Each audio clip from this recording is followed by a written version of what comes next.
Speaking of Detroit Lions coaches, Aaron Glenn also doing head coaching interviews, and we posted like a little clip about that on the channel, and we teased it. And someone commented, I think actually it was one funky Lions fan.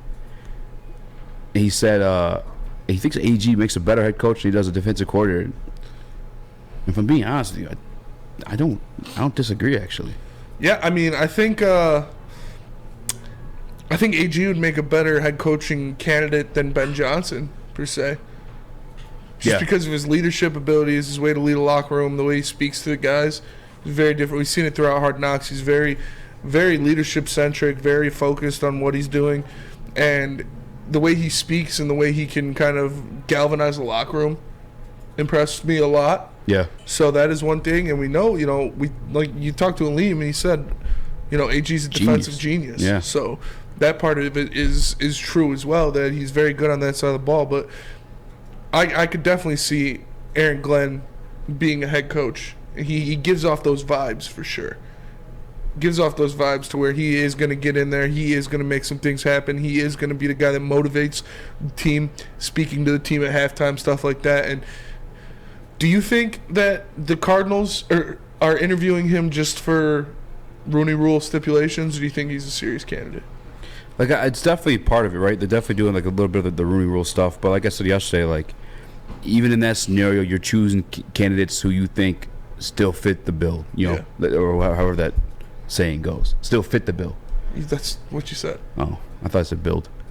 Doesn't matter.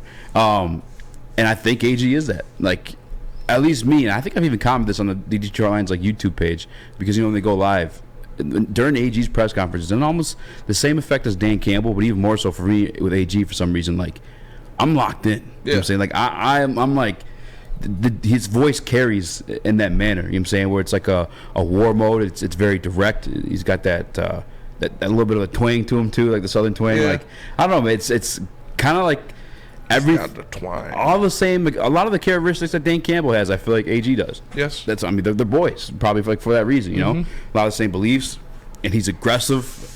I think he speaks to the same management that will have you like running through a wall. I mean, going back to the podcast they did in the offseason with Adam Schefter, and that's when we learned the defense was going to be a lot more aggressive one. That's when we got the idea that it was going to be like a 4-2 and all that good stuff like that. It's just he has you locked in. Yes. And although the defense didn't do well at the end of the year numbers, you can't deny that they undeniably got better in the second half of it. Oh, 100% they got better. And you saw the growth from the young guys, which is a big thing too, where teams look at, he has the leadership capabilities. He has the ability to make, learn from his mistakes, make adjustments, which he did midseason to get better. And the growth of rookies, the growth of these young players was a lot, especially on the defensive side of the ball. So when you look at that and you're thinking about these teams who are looking for a head coach, they're going to have a lot of young players, a lot of early draft picks. That could be something that would be enticing to them, is, this guy can do it. This guy can mold these young players.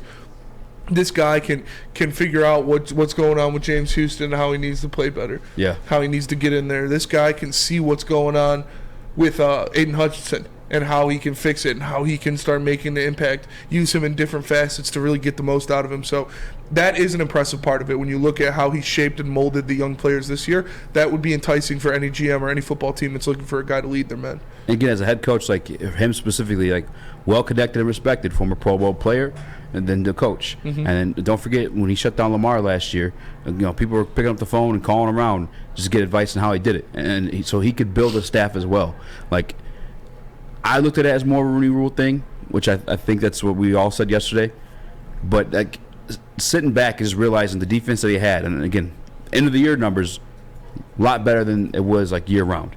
But you're looking at these players like Aiden Hutchinson, rookie, Kirby Joseph, 3rd round pick, rookie, Malcolm Rodriguez, 6th round pick, rookie, James Houston, 6th round pick, rookie. Yeah. You know what I'm saying? Like, to Aleem McNeil, 2nd year guy.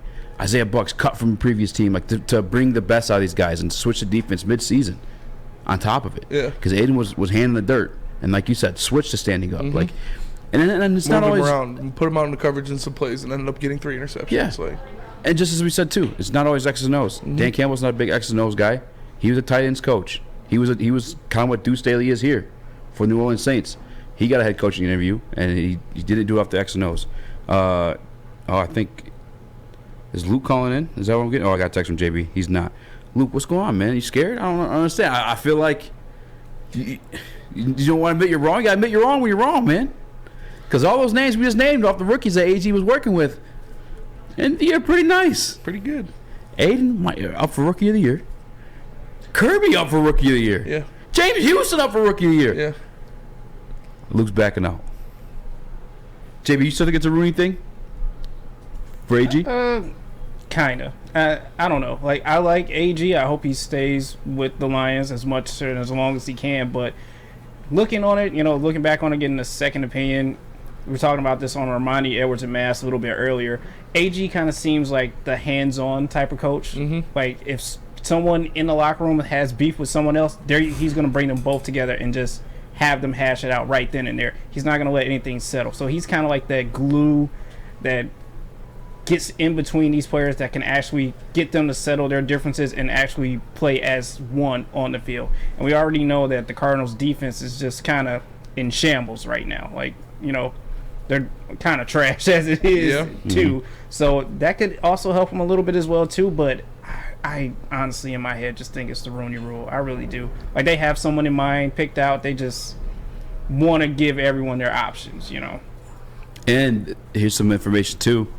Shout out to One Funky Lions fan. He's the one that made me aware of all this. I had to look up to confirm. But if any team, Detroit Lions, and obviously in particular what we're talking right now. Minority hires?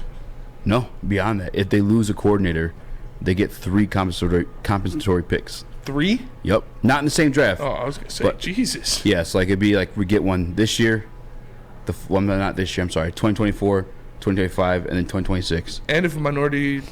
If you hire one, yeah.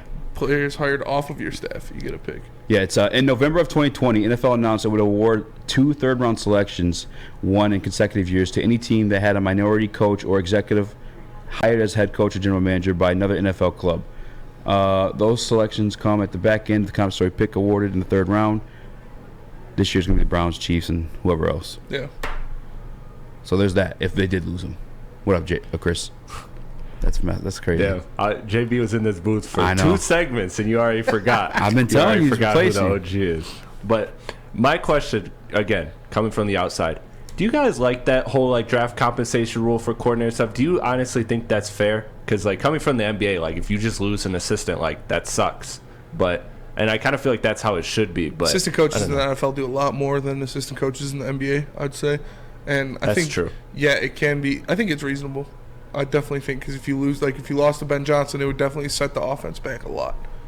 Yeah. So to give them a 3rd round pick is pretty reasonable. Yeah, I'm agreeing with. Okay. If somebody's getting hired off your staff, they're a pretty damn important piece of your staff. I've been people try to kill me on this take and whatever, but coaches in the NBA, I just feel like there's less value in that. I feel like it's more of a talent-driven league. 100%. Like with David Blatt went to the NBA Finals and just never coached another NBA team in his life. You know what I'm saying? It's all about what you're working with. But he did have LeBron. But I agree with you. I think it's just at the end of the day, football is more strategy-based. So now that I'm actually thinking it through, it does make a little sense. It's just kind of weird. I'm coming from the NBA where that kind of stuff just, if you lose a coach, that sucks. If you lose a trainer, that sucks. But in the NFL, it's you get all these draft picks and stuff. So, yeah, it's interesting. No, that's fair.